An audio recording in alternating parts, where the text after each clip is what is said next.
Beyond Hymns, Understanding Worship Through the Encounter of the Wise Men by Eliezer A. Graterol.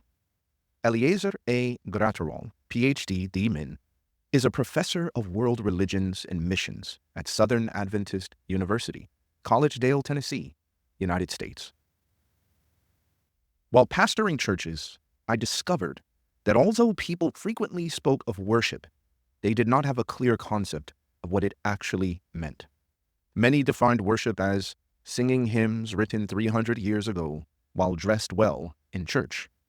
6 years ago, my ministry shifted from the church to the classroom. Whenever I ask my students, what is worship? I often receive a similar response. Worship is singing, attending church, reading the Bible, and praying.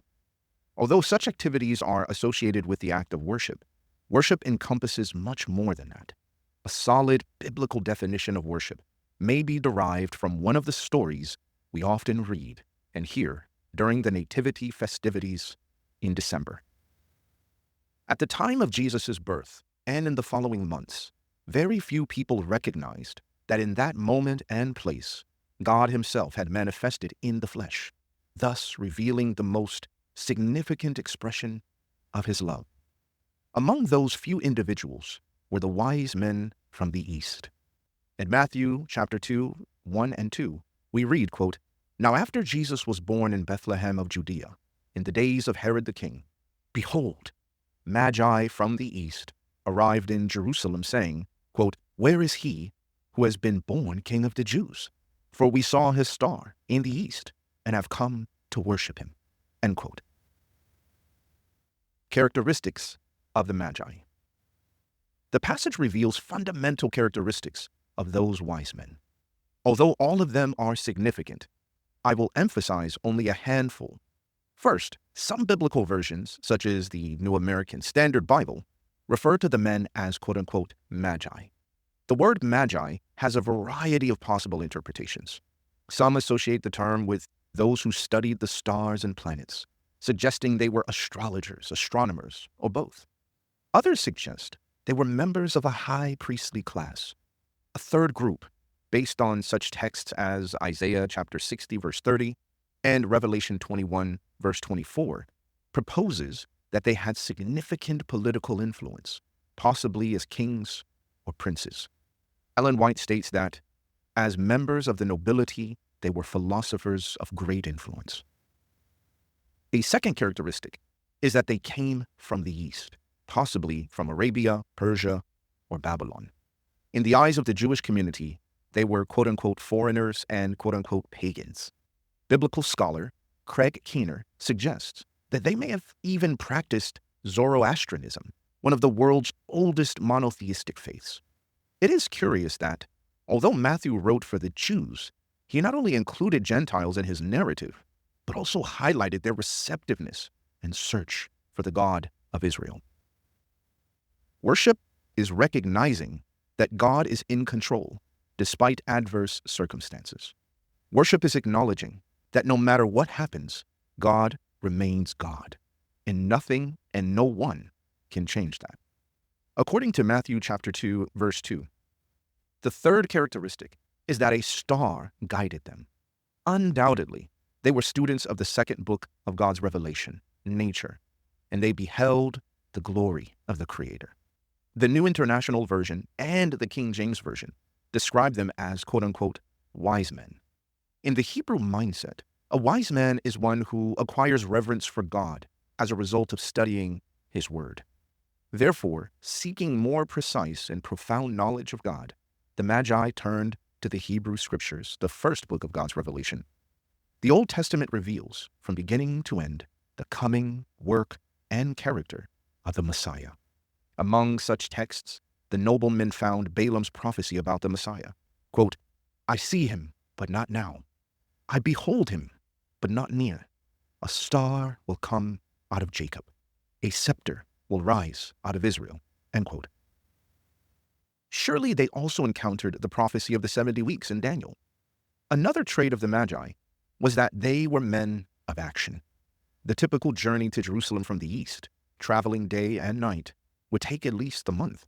However, the Magi would have taken twice as long, because they had to travel only at night to follow the star.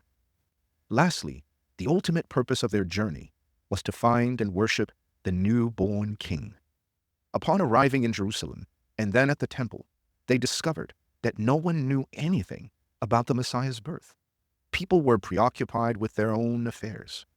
The arrival of the Magi caused fear instead of joy, and confusion instead of clarity. Ellen White points out a great irony by stating that it was quote-unquote pagans who brought light to God's people regarding the advent of the Messiah. Quote, through the wise men, God had called the attention of the Jewish nation to the birth of his son. End quote. Despite the political leaders' confusion and the religious leaders' disbelief, the Magi reached Bethlehem, recognizing the sovereignty of God despite the circumstances. For me, the following scene is one of the best examples of worship I have found in the Bible. Matthew 2:11 tells us that when the Magi entered the house, they saw the child wrapped in swaddling clothes and worshipped him. Significantly, they did not argue that a king could not have been born under such circumstances. They were not taken aback by the fact that the child had not been born in a palace. Seeing only humble parents, they were not disappointed by the absence of royal guards, nor did they reason that perhaps the religious leaders of Jerusalem were right. Despite Jesus being a helpless and poor child, despite his mother being a teenager, likely between 14 and 16 years old, they recognized him as the King of Kings. Worship is recognizing that God is in control despite adverse circumstances. Worship is acknowledging that no matter what happens, God remains God, and nothing and no one can change that. Total submission. Matthew 2:11 also tells us that the Magi bowed down before the newborn king. If we understand that the wise men were monarchs or political leaders, what they did has profound significance. In ancient times, society recognized the monarch as such, among other things, when their subjects bowed down in their presence. A king would never bow down before another individual. The only exception was in the case of losing a war. When that happened, the defeated king would bow before the victorious monarch to symbolize total submission. Beyond this, when they arrived at the house where Mary and Joseph stayed, the wise men, quote, recognized the presence of divinity, end quote. Therefore, worship is total submission to God. As the Archbishop of Canterbury, William Temple, said, quote, worship is the submission of all of our nature to God, and submission of will to his purpose, end quote. Unlike the Magi, King Herod could not conceive of bowing before another sovereign. He refused to submit to the newborn monarch, which is why he issued the horrific order to kill all children under 2 years old. Giving and bringing the best. Upon recognizing the majesty of heaven, lying in a manger, and bowing down in a symbol of submission and total surrender, the Magi offered their treasures. What they presented was not what was left over, but the best, gifts of great value. In the East, it was customary to give gold, frankincense, and myrrh to powerful monarchs. Worship is giving the best to God, the best of our intellect, abilities, time, and resources. Too often, we give the best of our faculties, emotions, time, and money to insignificant things. As the renowned author Oswald Chambers said, quote, worship is giving God the best of what he has given you. Be careful what you do with the best you have, end quote. The Magi's gifts were the first and possibly the only ones ever brought to Jesus during his lifetime. What a paradox! Unknown men gave gifts to the one who himself was a gift to all humanity. When the moment of crisis came, and Herod was killing the children, Joseph received instruction in a dream to flee to Egypt to protect Jesus' life. Upon waking in the middle of the night, he may have heard the distant cries of mothers. There was no time to lose. However, how could he afford the expenses of such a long journey and support his family in a foreign country? The Magi's gifts were the means that God provided to cover the costs of the travel and their stay in Egypt. Here we find another great paradox. By giving, the Magi saved the life of the one who came to give his life to save others. Conclusion. We often remember the visit of the Magi from the East during Christmas. However, we should be more intentional in remembering the reason they left the comfort of their homes to embark on a long journey. Matthew clearly tells us that their sole purpose in traveling was, quote-unquote, to worship him. In these few verses, we find that worship goes far beyond going to church and singing. Worship is a posture of the heart that includes recognizing divine sovereignty and placing our trust in God, especially during life's adverse circumstances.